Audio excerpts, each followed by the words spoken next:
ምርጫው ካለቀ በኋላ ምንም አይሰራልንም ግዳጅ እና ታዲያ ደሴ ላይ ችግር እንፈጥራለን ነው አሁን ሰለሞን አሁን ወደ ኮታበር ሄዱ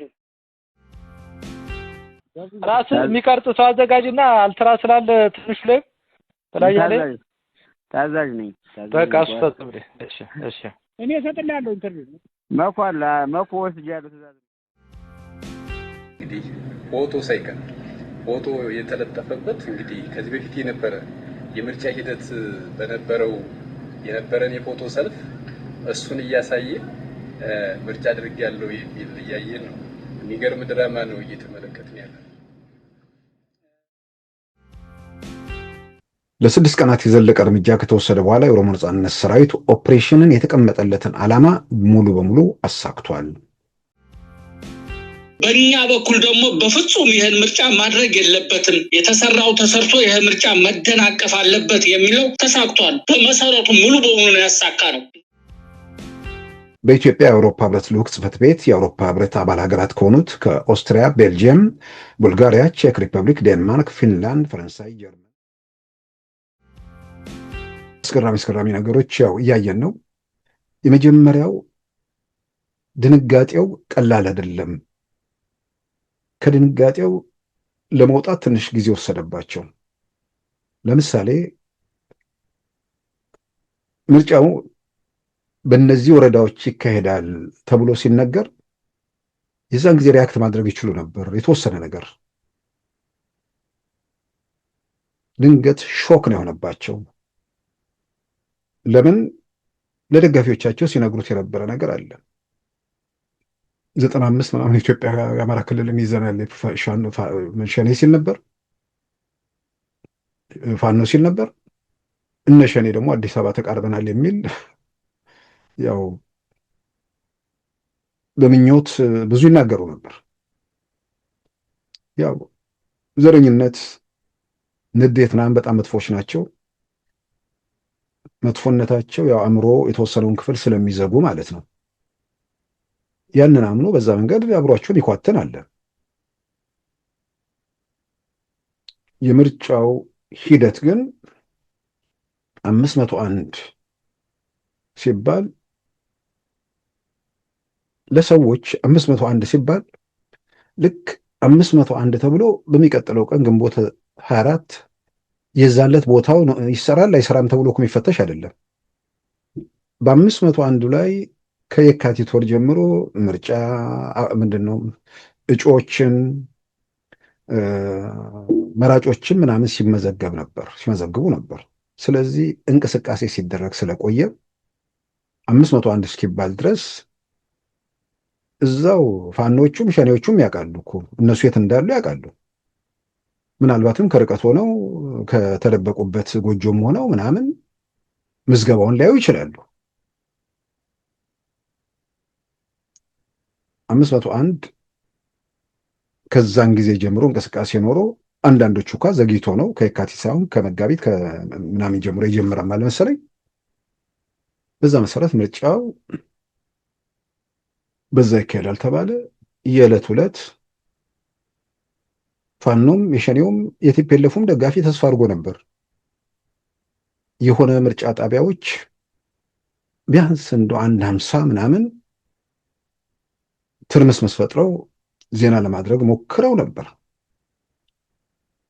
ያው መመኘትና ማድረግ ለየቅል ሆነና ወደ መሬት ላይ የሚመነዘሩት ነገር ስላልነበር ያው በእንትን እንደተከታተል ነው በተጠለፈው ስልካቸው እንደሰማ ነው ምኞታቸው ደሴ ላይ መረበሽ ነበር። አንደኛው ቡድን አንደኛው ገረመው የማይሆን ነገር እየነገረው እንደሆነ ስላልተረዳ ማለት ነው። በቃ ኩታበር ሂዱ አለው። እንግዲህ ከ130 ምርጫ ክልሎች 8ቱ አስቀድሞ ወጥተዋል ማለት ነው። ስለማይቻልባቸው ተብሎ ተይዘዋል። ከ130ዎቹ የዛን ዕለት ማድረግ የቻሉት ኩታበር በተባለው ምርጫ ክልል ላይ ነበር። ሄሎ ሶል እንዴት ነው? አለና ማን ነው? አሁንም የተሰጠኝን ግዳጅ እየሰራሁ ነው ያለሁት። አሁንም የምትለውን ሐሳብ አሁን እኮ በቃ ያለን ሰዓት ትንሽ ነው። ምርጫው ካለቀ በኋላ ምንም አይሰራልንም ግዳጅ እና ታዲያ ደሴ ላይ ችግር እንፈጥራለን ነው። አሁን እንጂ ሰለሞን አሁን ወደ ኩታበር ሄዱ። ቀጣው ሰፊ ነው እንዴ የሚያደርግ ኃይል ካለ ያው ተጠራርተው ሄዱ። እንደመሰለኝ ምርጫ ጣቢያው አካባቢ ተኮሱ። ከዛ በኋላ የጸጥታ ኃይል ሲመጣ ደግሞ ድራሻቸው ጠፋ ስል ቀጣዩን ሂደት ግልጽ ስለሆነ ብዬ ነው። የኢትዮጵያ ብሔራዊ ምርጫ ቦርድ በኦሮሚያ 3 በአማራ ክልል 4 የምርጫ ክልሎች እነዚህ ድምራቸው በምርጫ ጣቢያ ሲወሰድ 143 ተስተጓጉሏል በጸጥታ ችግር አሉ።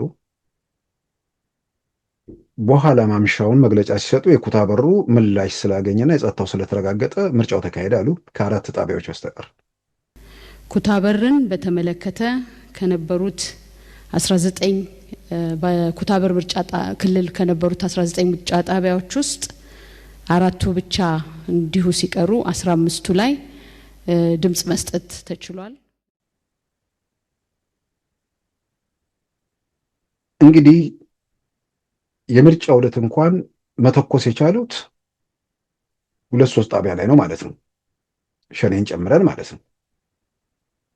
አሁን ቀርሳ ከተባለው የምርጫ ጣቢያ ውጭ በጠቅላላ ምርጫው ተካሂዷል። በምርጫ ቦርድ ዛሬ ትላንት ሁለቱ እንደሚካሄድ ስለገለጸ ብዬ ነው። በዚህ መሰረት በምርጫው በተካሄደበት ማለትም ምርጫው ከተካሄደ በኋላ ሌላው ቀላል፣ ምክንያቱም ይሄ በግሩፕ በምናምን ሊያወሩም ይችላሉ። በተለያየ መንገድም ደጋፊዎቻቸው አካባቢ የተፈጠረው ነገር እየታየ ነው። ስለዚህ ሌላው እንደ መፍትሄ ደግሞ የወሰዱት ዘገዩ። አሁን ችግሩ እሱ ነው። በ23 ምርጫ በ4 ተደርጎ በ25 ምንም የለም በ26 ምናምን አካባቢ ከምርጫው ምሽት ጀምሮ ምርጫ አልተካሄደም የሚል ቅስቀሳ ወደ ማድረግ ውስጥ ለመግባት ሞከሩ። ለዚህም ያው መንግስት ያው የስልክ መስመሮቹን በደንብ ፈቅዶላቸዋል ራሱም ስለሚመቸው መሰለኝ። ስለዚህ ይመካከራሉ። እዚህ ቦታ ላይ ምርጫ አልተደረገም እንዲባል 1 2 3 የገጠር ሰዎች አካባቢ ነዋሪዎች ሄዳችሁ ቪዲዮ እየቀረጻችሁ ምርጫ አልተካሄደም በሉ። አይ እኔም ማን ያቀኛል እኔም እንደዛው ብዬ ራሴም ቪዲዮ ላይ እየተቀረጽኩ እናገራለሁ ይላሉ። አላዝዝ ነበር እንደው ምን ልታዘዝ? ችግር የለውም።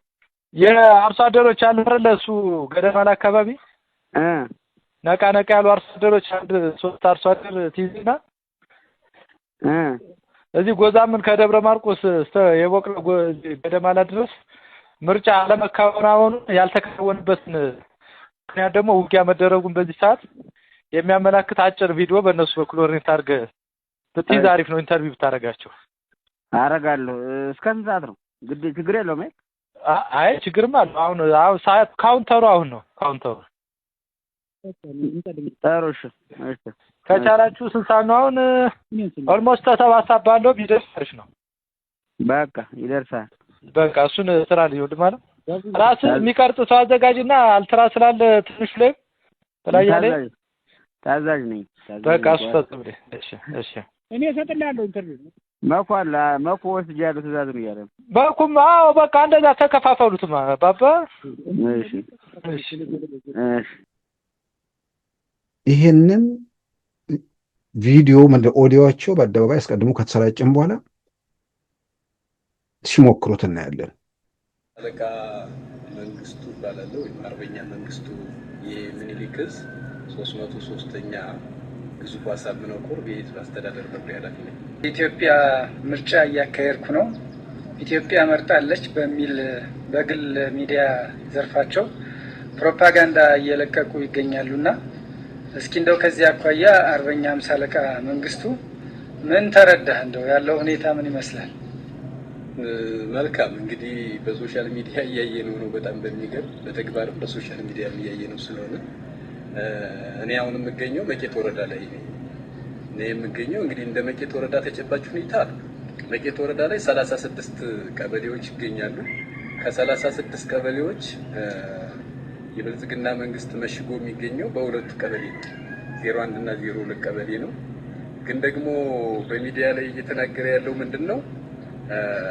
በ36ቱም ቀበሌ በ74ቱ የምርጫ ጣቢያዎች ሁሉ ሰላማዊ በሆነ የምርጫ ሂደት እያካሄደ እንዳለ እንግዲህ ፎቶ ሳይቀር ፎቶ የተለጠፈበት እንግዲህ ከዚህ በፊት የነበረ የምርጫ ሂደት የነበረን የፎቶ ሰልፍ እሱን እያሳየ ምርጫ አድርጌያለሁ የሚል እያየን ነው።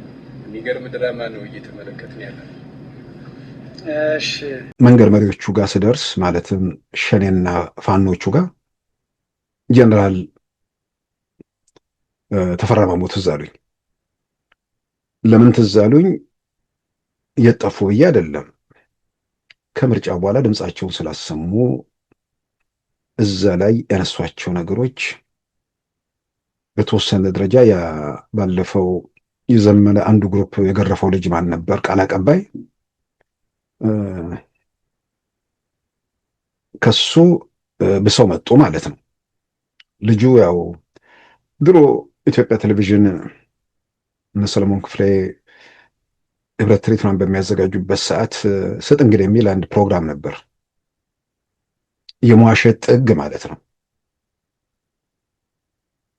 ልጁ በጣም ማርሸት የሚባለው ልጅ በዚህ በጣም እንትን ያለ ነው። ምናልባት እስካሁን የተስተካከለው መኖሩን እጠራጠራለሁ። አሁን ጀነራል ተፈራ እሱ ጋር አልፎት ሄዱ መሰለኝ። ከኤምኤስ ጋር ያደረጉትን ቃለ ምልልስ ሰማው። ምርጫ አደርጋለሁ እያለ ሲፏልል ማድረግ የለብህም ብለን ከየትኛውም አቅጣጫ ተንቀሳቅሰን ምርጫውን አስቀረነው አሉ። አሁን ይሄንን በህይወት ያለ ሰው ነው የሚያምነው? ኮማ ውስጥ ያለ ሰው ነው የሚያምነው? አሁን ውጭ ሀገር አገር ቤት የሚባል ነገር የለም። ሁሉም በዚህ በዲጂታል ዘመን ሁሉም ያየዋል ሁሉን ነገር። ዋነኛ የመጀመሪያው ምርጫውን ማደናቀፍ ነው። ይሄ ምርጫ እንዳይሳካ ማድረግ ነው። አይተህ ከሆነ የብልጽግና አገዛዝ ተመልከት። ህዝቡን በድሮን ይጨፈጭፈዋል። የህዝቡን አስመራ ያቃጥላል። ህዝቡን መኖሪያ መቀመጫ አሳቶታል። ግን ደግሞ ምንም እፍረት ስለሌለው ምርጫ ብሎ መጣ። ህዝቡ ከዚህ በፊት ገዳያችን አንመርጥም የሚል መልእክት ቢሰጠውም ምንም አፍረት የለውም። በኃይልም በሁሉም ብዬ ምርጫ በሚል ስበብ እፈጽመዋለሁ በሚል አቅዶ ተንቀሳቀሰ። በእኛ በኩል ደግሞ በፍጹም ይህን ምርጫ ማድረግ የለበትም፣ የተሰራው ተሰርቶ ይህ ምርጫ መደናቀፍ አለበት የሚለው ተሳክቷል። በመሰረቱ ሙሉ በሙሉ ነው ያሳካ ነው። ሰውየው ጤነኛ ናቸው ወይ የሚል ጥያቄም ሊያስነሳ ይችላል። ግን ጤነኛ ናቸው። ለምን ጤነኛ ሆኑ? በቅድ ደረጃ ተይዞ የሚሰራ ነገር መሆኑን በኋላ አረጋገጥኩኝ። ድንጋጤው ሾኩ የተወሰነ ጊዜ አንድ ቀን ነው አንድ ቀን ተኩል ይሆን የሚያደርጉትን አሳጥቷቸው ነበር። ወደ መወነጃጀል ገቡ። ከዛ በኋላ እንካድ የሚለው ላይ ተስማምተው ወጡ። ግን የሚካድና ማይካድም ነገር እኮ አይነት አለው። በምርጫው እንዳይደረግ ተዘጋጅተን አሳካ ነው ምርጫው እንዳይደረግ አደረገ። ከዛ እና ይልቃልን ሌላ ቦታ ላይ ወጥተው አብይ ከሰረ ምናምን የሚል ነገር አነስተማየው። ሰዎች እንዴት ነው በየቦታው የተካሄደውን የምርጫ አጠቃላይ ሁኔታ እንኳን እነሱ ኢትዮጵያ ውስጥ ምርጫ እንዲደረግ የምንመኘው ሰዎች ጭምር ከነገረም በላይ ሆነብን የሰው ብዛት። የትኛው የአማራ ክልል ነው ያልተደረገው? 8 የምርጫ ክልሎች በይፋ ተቀምጠዋል። ለመተኮስ ኩታበር ላይ ተሞከረ። እሱም ተኩሰው ጠፉ። ስለዚህ ምርጫው ተካሄደ። ከምንም በላይ እኮ ሰልፎቹና በየቦታው ያለውን ነገር አየን። ጀነራል ተፈራ ያሉት እንግዲህ እስከማውቀው ሸዋ ውስጥ ነው የተባለው። ኢትዮጵያ ነው አማራ ክልል ቴሌቪዥን ሳይ ፍኖተ ሰላም ርቅራቅ ያሉት ፍኖተ ሰላም ጋይንት ምናምን ካሜራ የቪዲዮ ካሜራ ጭምር ይዘው ማለት ነው። በእነዚህ ሁሉ ቦታዎች ሰልፉን አየን። ሰልፉን ብቻ ሳይሆን ሰዎቹ ኢትዮጵያኖቹ እዛ ያሉት የሚሰጡትን ማስተያየት አደመጥን። ጀነራል ተፈራ ስለ ጎንደር፣ ስለ ወሎ፣ ስለ ጎጃም አልሰማሁም። ምናልባት መረጃ ላይኖራቸው ችሎ ነው ወይ? ሸዋስ ራሳቸውን ዘግተው ተቀምጠው ነው ወይ? ሸዋ እኮ እዛው አማራ ክልል ዜና ሳይ ቡልጋ መቼም ከሸዋ ክልል ቡልጋ አልወጣም ወይ ወደ ኦሮሚያ ክልል አልሄደም እስካሁን እስከማውቀው ድረስ። አንድ ነገር ሲደርስባቸው የሚገፉት ነገር ስላለ ብዬ ነው። በጣም ወሳኝ ነው ብዬ የምገምተው። ኃላፊነትም አለብን። ያው ሀገራዊ አንድ ሰው የሚፈልገውን ፓርቲ መምረጥ አለበት። ያስተዳድረኛል እንደዚህ በተለያዩ ወይ በስራ በምን ላይ ስለምውል መርጬ አላውቅም። ዛሬ ግን የመጀመሪያ ነው። ያው ለመምረጥ መጥቻለሁ። ካርዱን ወስጃለሁ። ስለዚህ ከምቀር መምረጥ አለብኝ ብዬ ስላሰብኩኝ አዝዬ መጣሁ። ያው ህፃናት ስለያዝኩኝ ነው ቅድሜ የተሰጠኝ።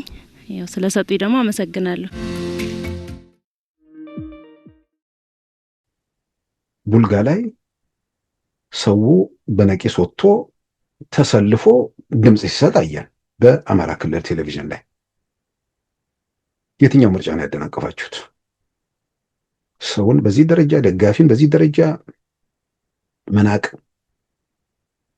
መናቅ ይባላል ወይስ ምን ልበለው? 501 የምርጫ ክልል ላይ ምርጫ ተደረገ የሚለው ከሚገልጸው በላይ ሰዎች እስከ ውድቅት ሌሊት ከዛም በኋላ እስከ ሌሊት 9 ሰዓት 3 AM ድረስ ድምጻቸውን ሰጡ። የትኛው ጋር ነው ምርጫ ያስቀራችሁት? በነገራችን ላይ ፋኖቹ ብቻ ሳይሆኑ ሸኔዎችም መመሪያው ከአንድ ቦታ የወረደ መሰለኝ። ሸኔ ደግሞ መግለጫ ወጣ። ተሳክቶልኛል፣ መንገድ እንዲዘጋ ያዘዝኩት ምርጫውን ለማደናቀፍ ነበር፣ ተሳክቶልኛል አለ። እነዚህ ሰዎች ያቺ የተደበቁባትን ስርቻ ሸኔም ኦሮሚያ ክልል ብሎ ስሎት ከዛ ቦታ በኋላ ከፋፍሎ ያንን ቦታ ተቆጣጠርኩ ነው። ፋኖም እንደዛ ሸኔም ይላል። በኦሮሚያ የታወጀው የጉዞ እገዳ አፈጻጸም የኦሮሞ ነጻነት ግንባር ኦሮሞ ነጻነት ሰራዊት መግለጫ ይላል። ጁን 2 2026 ማለትም ምርጫው በተካሄደ ማግስት ግንቦት 25 ማለት ነው። ለ6 ቀናት የዘለቀ እርምጃ ከተወሰደ በኋላ የኦሮሞ ነጻነት ሰራዊት ኦፕሬሽንን የተቀመጠለትን ዓላማ ሙሉ በሙሉ አሳክቷል። እያደመጠን ያለነው ኦሮሚያ ክልል ተደረገ ስለሚለው የሸኔ መግለጫ ነው። የእገዳዎቹ ዓላማዎች 2 ነበሩ። በመጀመሪያ አገዛዙ ለቲያትር መውጫ የተመካባቸውን የሰራተኞች የቁሳቁስና ቀድሞ ምልክት የተደረገባቸውን የምርጫ ካርዶች ትራንስፖርት በመቆራረጥ አብይ አህመድ ያለምንም ችግር በህዝባችን ላይ ድራማ መስራት እንደማይችል ማሳየት። ሁለተኛ ሁሉንም መንገዶች በመቆጣጠርና ሰራዊታችንን በሁሉም የኦሮሚያ ዞኖች በማንቀሳቀስ ከአገዛዙ አስተዳደራዊና ወታደራዊ ቁጥጥር ውጭ ያለውን ሰፊ የኦሮሚያን ግዛት በቀጥታ ማሳየት ነበር። ሁለቱም ዓላማዎቻችን ሙሉ በሙሉ ተሳክተዋል። እንግዲህ ሁለቱም ዓላማዎች ሙሉ በሙሉ ተሳክተዋል። መንገዱን ቆርጠን የምርጫ ቁሳቁሶች አልሄዱም፣ ምርጫው ቀርቷል ነው። እንግዲህ በቀጥታ ሲተረጎም ምን ማለት እንደሆነ ራሱ ያብራራዋል። ሁለቱም ዓላማዎች ሙሉ በሙሉ ተሳክተዋል። በመሆኑም አብይ አህመድ ከስሌትና ሎጂክ ውጭ የሆኑ የመራጮች ቁጥር ለመጥራትና የሟች ቤተሰብ ሬሳ ከመቅበር ይልቅ ድምፅ ለመስጠት ተሰለፉ የሚሉ አስነዋሪ ልብ ወለዶችን ለመሸጥ ተገዷል። አገዛዙ የኦሮሚያን ህዝብ ወይም የዓለም አቀፉ ማህበረሰብን ይቅርና የራሱን ካድሬዎችም ማታለል አልቻለም። የምርጫው ህጋዊነትና ቅቡልነት ቀድሞንም የተደመደመ ጉዳይ ነው። የታወጀው እገዳ አብይ አህመድ ማንንም ማታለል የማይችልበትን ነባራዊ ሁኔታ ፈጥሯል። በመሆኑም እገዳው ከነገ ጠዋት ጁን 3 ጀምሮ ተነስቷል። ትግላችን ይቀጥላል። እንግዲህ ከእንደዚህ አይነት መጨፈን ይሰውራችሁ ነው ማለት የሚቻለው። የሚደግፏቸውንም ሰዎች እኔ እርግጠኛው ነው ይህን ያህል ቁጥር ማለት አይቻልም። አደባባይ የሚታየውን ነገር በቪዲዮ በተንቀሳቃሽ ምስል የሚታየውን ነገር በዚህ መልክ የሚክዱ ከሆነ የማናየው ቦታ ላይ ተቆጣጠርን ተኮስን የሚለው ነገር የበለጠ ጥያቄ ውስጥ ገባ ማለት ነው። ለሌላው አይደለም፣ ለደጋፊዎቻቸው ተሰልፎ ከዳር እስከ ዳር ሰው አደባባይ ወጥቶ ድምፅ ሲሰጥ ከታየ በኋላ ምርጫ አደናቅፈናል የሚለው የፋኖም የሸኔም መግለጫ በካምፓቸው አካባቢ ላይ የሚፈጥረው ነገር ጥያቄ ውስጥ የሚገባ ነገር አይደለም። በአይን የሚያዩትን የሚዳስሱትን እውነት እየካዷቸው ነው ማለት ነው። ሁሌም የምለው ነገር ነው። መግለጫ ላይ፣ ፌስቡክ ላይ፣ ትዊተር ላይ ምናምን መኖር ይቻላል። መሬት ላይ ግን ሌላው አካል መፍቀድ አለበት። የህብረተሰቡን ሰላምና ደህንነት የማረጋገጥ ኃላፊነት ያለው አካል በሰላም በውይይት በንግግር ለመጨረስ እድሉን ሰጥቶ አሻፈረኝ ያለውን እያስታገሰው እያስተነፈሰው ዛሬ ያለንበት ደረጃ ላይ ደርሰናል። ስለዚህም በተስፋ መቁረጥ ግራ በመጋባት ተሽሎክልኮ ንጹሃን መፍጀት ቀጥለዋል። ያንንም የማስቆም የመንግስት ግዴታ ነው። ያንንም ያድርገዋል ብለን እናምናለን። እቅዱን ሲያቅዱ ምንድን ነው ለመካድ ከመነሳታቸው በፊት በድንጋጤው መሃል የተፈጠሩ ነገሮች አሉ። ወዲያውኑ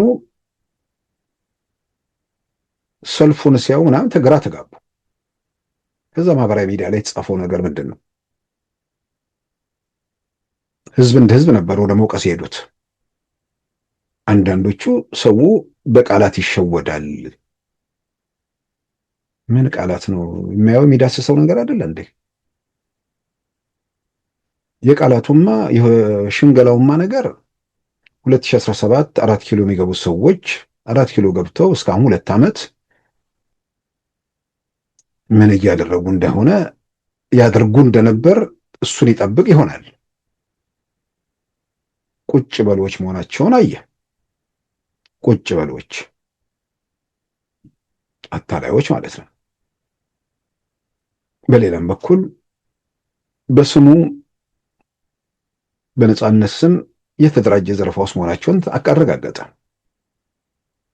ከምንም በላይ ለትልቅ ማህበረሰብ የማይመጥኑ ትናንሾች መሆናቸውን በተግባር ራሳቸው አስመሰከሩ። ከዛም በላይ ወንጀል፣ ኃጢአት ሊያጠፋ ነው የተባለው አካል የሚያጠፋው ሳይሆን የሚያለማለት መሆኑን አየ።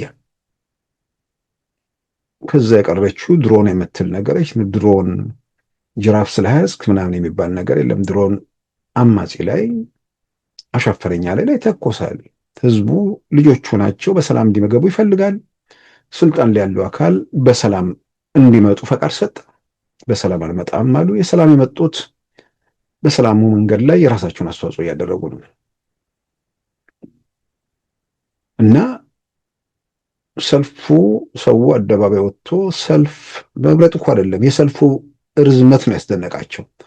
እርግጥ ነው ሁላችንም አስደንቆናል። በየትኛውም አካባቢ ያለው ሰልፍ እጅግ አስደናቂ ነበር። ስለዚህ ህዝቡን ወደ መውቀስ፣ ወደ ወንጀል፣ ወደ ማውገዝ ሄዱ። ሸኔው ለጀነራል ተፈራ እዛው ሸዋ አይደሉ የቡልጋውን አመጣው ሰልፉን። ሸኔ መንገድ ዘግቼ ይሄን አድርጌ ምናምን ይላል። ብዙ ጊዜ ጨለሞ ምናምን የሚባል ጫካ ነው እንግዲህ ልም ያለ ጫካ ስላለ ወደዚህ ወደ ምዕራብ ሸዋ አካባቢ በጫካ ውስጥ ገብቶ የተወሰነ ጊዜ እዛ ይቀመጣሉ አሉ። በሆነ ባሰሳም በምናምንም የማይገኝ ነው። አንዳንዴ እንግዲህ ዋና በሆነ ወቅት ላይ መናኸሪያቸው የነበረው እዛ አካባቢ ነው። ሌላውን ተውና ጊንጪ ላይ ሌላ እሱ አይደለም የክልሉ ፕሬዝዳንት አቶ ሽመልስ እዛ ሄደው ድምፅ ሲሰጡ ከጨለሞ ዋሻ እንኳን ወጥቶ መተኮስ ያልቻለ ምንም ማድረግ እንደማይችል ማድረግ የሚችለው ነገር ካለ ጨለማን ተገን አድርጎ ማጅራት እንደሚመቱ ሰዎች ጨለማን ተገን አድርጎ ንጹሐንን መጨፍጨፍ ነው። ይሄ ምርጫ ሸኔም ፋኖም ትርጉም የሌላቸው ዓላማቸው ፍጹም ትርጉም የሌለው ነው። ጥያቄ ውስጥ የሚገባ አይደለም። ግን በህይወት ያሉ የሚመስል ይሄ የጸጉራም ውሻ ታሪክ ነው በእነዚህ ቡድኖች ላይ ሲታይ የነበረው። ጸጉራም ውሻ ይኑር ይሙት መለየት የሚያስቸግር ነገር ነው። እንደዛ አሉ የሉም የሚባሉ ሰዎች ቡድኖች ይሄ ምርጫ ጸጉራም ውሻ ለካ እንደሌለ ያለ መስሎን የሚከተሉትም ነው። በተለይ አለ ብለው በሚነግሯቸው መጠን የሆነ ቦታ ላይ አሉ ብለው ሲያምኑ የነበሩ ሰዎች ያ ጸጉራም ውሻ እንደሞተ ወይ ደግሞ ጣር ላይ እንደሆነ በተግባር አዩ። ምርጫ 2018 ብዙ ነገሮች ይመልሷል። ለዚህም ይመስለኛል ዓለም አቀፉ ማህበረሰብ አካባቢ ያሉ ምስክርነቶች ወይ ደግሞ ለሰላም ለምርጫው እውቅና መስጠት የአውሮፓ ህብረት ከ27ቱ አባል ሀገራቱ እንዲሁም ደግሞ አባል ካልሆኑት ኖርዌይ እና ስዊዘርላንድ እንዲሁም ካናዳ ጋር በመሆን 31 ላይ ባወጡት መግለጫ ዩናይትድ ኪንግደም በግል በተናጠል ባወጡት መግለጫ ላይ ለምርጫው ድጋፋቸውን ገልጸዋል። የአውሮፓ ህብረት ሁለቱም ያወጡት መግለጫ ትላንት በዜና ማቅረበዋል። የአውሮፓ ህብረት ትላንት እንደገና ያን መግለጫውን አንዳንድ የዲፕሎማሲ ቋንቋን እንትን ለማለት ሊሆን ይችላል በአማርኛ ጭምር አቅርቦታል እና ቃል በቃል ላንብበው። ግንቦት 24 ቀን 2018 ዓ.ም በኢትዮጵያ የተካሄደውን 7ኛውን የኢትዮጵያ ጠቅላላ ሀገራዊ ምርጫ ቀን አስመልክቶ የተሰጠ የጋራ መግለጫ ወደ አማርኛ ሲመልሱት በፈረንጆቹ ሰኔ 1 ምርጫው ስለተካሄደ ይሄኛውንም ሰኔ 24 ብለዋል። ግንቦት 24 2018 ስለሚል ግልጽ ነው። በኢትዮጵያ የአውሮፓ ህብረት ልዑክ ጽሕፈት ቤት የአውሮፓ ህብረት አባል ሀገራት ከሆኑት ከኦስትሪያ፣ ቤልጅየም፣ ቡልጋሪያ፣ ቼክ ሪፐብሊክ፣ ዴንማርክ፣ ፊንላንድ፣ ፈረንሳይ፣ ጀርመን፣ ግሪክ፣ ሃንጋሪ፣ አየርላንድ፣ ጣሊያን፣ ሉክዘምበርግ፣ ማልታ፣ ኔዘርላንድስ፣ ፖላንድ፣ ፖርቹጋል፣ ሩማንያ፣ ስሎቫኪያ፣ ስሎቬኒያ፣ ስፔን እና ስዊድን አምባሳደሮች ጋር በመተባበር ይህንን መግለጫ አውጥተዋል። በኢትዮጵያ የካናዳ፣ የኖርዌይ እና የስዊዘርላንድ ኤምባሲዎችም በዚህ መግለጫ አካል ናቸው። ግንቦት 4 ቀን 2018 ዓ.ም በኢትዮጵያ ፌዴራላዊ ዴሞክራሲያዊ ሪፐብሊክ 7ኛው አጠቃላይ ምርጫ መካሄዱን እንቀበላለን። የኢትዮጵያ ብሔራዊ ምርጫ ቦርድ የምርጫ ሰራተኞች፣ የፖለቲካ ፓርቲዎች፣ እጩዎችና የሲቪክ ማህበረሰብ አካላት ለምርጫው ስኬት ያደረጉትን አስተዋጽኦም እናደንቃለን። የአፍሪካ ህብረትና የምስራቅ አፍሪካ ልማት በይነ መንግስታት ተቋም ኢጋድ እንደ ዓለም አቀፍ ታዛቢዎች ያላቸውን አስፈላጊ ሚና እንገነዘባለን። ሪፖርቶቻቸውንም በጉጉት እንጠብቃለን። ሰኔ 24 ቀን 2018 ዓ.ም ምርጫ ማካሄድ ያልቻሉ ሁሉም የምርጫ ክልሎች በቀጣይ ምርጫ የማካሄድ እድል እንዲያገኙ ተስፋ እናደርጋለን። ይህ ነው እንግዲህ የአውሮፓ ህብረት አባል ሀገራቱ 27ቱ አባል ያልሆኑት ኖርዌይ እና ስዊዘርላንድ እንዲሁም ካናዳን ጨምሮ 30 ከዚህም ባሻገር ዩናይትድ ኪንግደም በተመሳሳይ መግለጫ ወጥተዋል። እስካሁን ድረስ ባለው ሁኔታ ውስጥ ከዚህ ምርጫ ጋር ተያይዞ ያው በተቃውሞ በቁጣ ውስጥ ያሉ ሰዎች ሁሉም ያልጠበቁት ነገር ነው። ምንም ጥያቄ ውስጥ የሚገባ ነገር አይደለም። ምርጫ አይካሄድም ካሉ በኋላ ምርጫው ሲካሄድ ደንግጠው ዝምታ ውስጥ ቆይተው ከሰመመን ሲወጡ ልበለው ሾኩ ሲለቃቸው በየራሳቸው መንገድ ወደ መካድ ውስጥ ገቡ። እንደነ ጀነራል ተፈራ ምርጫውን አደናቅፈናል አሉ። ማፕ ላይ ማለት ነው። ሸኔውም አርማ የጠራሁት ለማደናቀፍ ነበር ተሳክቶልኛል አለ። ያው ማፑ ላይ ማለት ነው፣ ካርታው ላይ። ጀዋር ደግሞ ማደነጋገሩን በዚህ በማህበራዊ ሚዲያው ቀጥሏል። ኮሮጆ በተሳሳተ ምንድን ነው ባለስልጣናት በግላቸው ኮሮጆ ሲሞሉ እያለ መረጃ የማዛባት ነገር በጣም በከፍተኛ ደረጃ እንትን ይላል። ስህተት ነው ምናምን እንደዚህ አይነት ውንብድና የሚፈጽም የለም የሚል ነገር አይደለም። ግን ምርጫው ላይ አሰላለፉ ግልጽ ስለሆነ ኃይለኛ ፉክክር ምናምን አይነት ነገር ቢኖር የሆነ ነገር ይደረጋል ተብሎ እንደዚህ አይነት ሰውን ቢያታልሉ ጥሩ ነው። ምርጫው አሰላለፍ ላይ ብዙ የሚፈጠር ልዩነት የለም። እርግጥ ነው ኦሮሚያ ክልል የኦሮሞ ነጻነት ግንባር በከፍተኛ ቁጥር ገብቷል። ይሄ በጣም የሚበረታታ ነገር ነው። ኦፌኮ 1000 ጊዜ ይሻላል። በ2010 100% ኢህአዴግ አሸንፍ ያለው ባለ ምርጫ ላይ አጅበ ቢያንስ ሳትወዳደር 40 ምናምን የምክር ቤት ወንበር በተለቀቀበት ምርጫ ላይ አልሳተፍም ማለት ራሱ አስገራሚ ነገር ነው። እና ጀዋር የሚለጥፈውን ነገር በተመለከተ ካርድ የሚባለው እነዚህ ፌክ ሪፖርቶችን የሚያጣራ ቡድን ያወጣው ሪፖርት የጀዋር ያወጣው መረጃ የተሳሳተ ወይ ደግሞ የተዛባ ማለት የቆርጦ ቀጠል አይነት ነገር መሆኑን ግልጽ አድርጎታል። ግንቦት 24 ቀን 2018 ዓ.ም ጀዋር መሐመድ ባጋራው አንድ መረጃ ላይ ማጣራት አካሂዷል። የተጋራው መረጃ የምስራቅ ባሌ ዞን ዋና አስተዳዳሪ አቶ ጃርሶ ቦሩ ኮሮጆ እየሞሉ ነው ከሚል ጽሑፍ ጋር የአስተዳዳሪውን ምስል አያይዞ በማህበራዊ ገጾቹ ላይ አሰራጭቷል። አጣሪ ቡድኑ መረጃውን እንደተመለከተው ከሆነ ምስሉ የተወሰደበት ወቅት አቶ ጃርሶም ከጠዋቱ 12 ሰዓት እስከ 12 ሰዓት አካባቢ ባለው ጊዜ በምርጫ ጣቢያ ለመመረጥ መሰለፋቸውንና ለአይን ያዝ በማድረጉ ምርጫ አስፈጻሚዎች መዝገብ ላይ ስማቸውን ከያዙት የምርጫ ካርድ ጋር ለማመሳከር የእጅ ስልካቸውን ብርሃን ወይም ፍላሽ ላይት ማብራታቸውን ከጣቢያው የምርጫ ታዛቢዎች ከተንቀሳቃሽ ምስሎችና ከሌሎች ምንጮች የተገኘው መረጃ ያመለክታል። እንዲሁም የተጋራው ምስል ላይ የሚታየው ድንኳን ብርሃን ማስገቢያ እኩለ ሌሊት ሳይሆን ንጋት ስለመሆኑ ያሳያል። በመሆኑም ቡድኑ የተሰራጨው መረጃ አሳሳች መሆኑን አረጋግጧል። ጀዋር መሐመድ የተሳሳተ መረጃ ይለጥፋል። በውድቅት ሌሊት የወረዳ አስተዳዳሪው የዞኑ አስተዳዳሪ ኮሮጆ እየሞሉ ነው ብለው ያው ደጋፊውንና መንጋውን በዚህ መንገድ ለማሳሳት ሞከር። ያው ተጋለጠ። ያው ያልጠበቁት ያልገመቱት ነገር ሆኗል። እኔ አሁን በእንደዚህም በናም ዙሪያ ላሉ ሰዎች ከእውነታው ጋር ማስማማት የሚጠቅመው ነገር ምንድን ነው? በእናንተ ሳቢያ ዝም ብለው ይዋክኑ አሁንም የሆነ ነገር ጠብ ይላል ብለው የሚጠብቁ ሰዎች ብዙ ነገራቸው እየተስተጓጎለ ሊሆን ይችላል። የሆነ አገር ቤት ገብተው የሆነ ነገር ለማድረግ የሚፈልጉ ሰዎችም ፋኖ ገብቶ ዙፋን ይዞ ሸኔ ገብቶ ዙፋን ይዞ ምናምን ያን እየጠበቁ ማድረግ የሚገባቸውን ያላደረጉ ሰዎች ካሉ ለራሳቸውም ለሀገራቸው አስተዋጽኦ ማድረግ የሚችሉበት ካለ ነገር ላይ ልቀቋቸው። በጣም በእርግጠኝነት ይሄ ድንጋጤ የፈጠረውን ነገር ተከትሎ በቅርብ ጊዜ ውስጥ የተወሰኑት ከፌስቡክ ይጠፋሉ።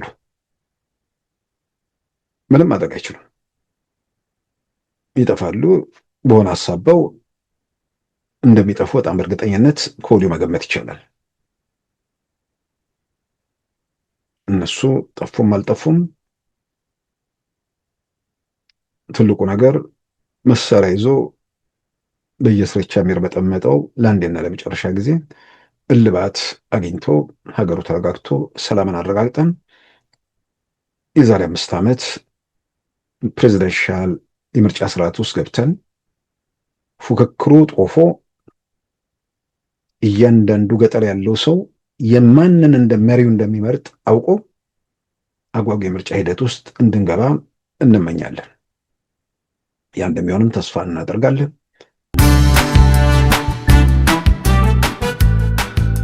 ሉዓላዊ ሚዲያን ይደግፉ። ስራዎቻችንን ለብዙ እንድናደርስ ሰብስክራይብ፣ ሼር፣ ላይክ በማድረግ ሉዓላዊ ሚዲያን ያጠናክሩ። እውነትን እንዘግባለን፣ ኢትዮጵያዊነትን እናቀነቅናለን። መድረኩ ግን ለሁሉም አመለካከት ክፍት መሆኑን እናረጋግጣለን። ሉዓላዊ ሚዲያ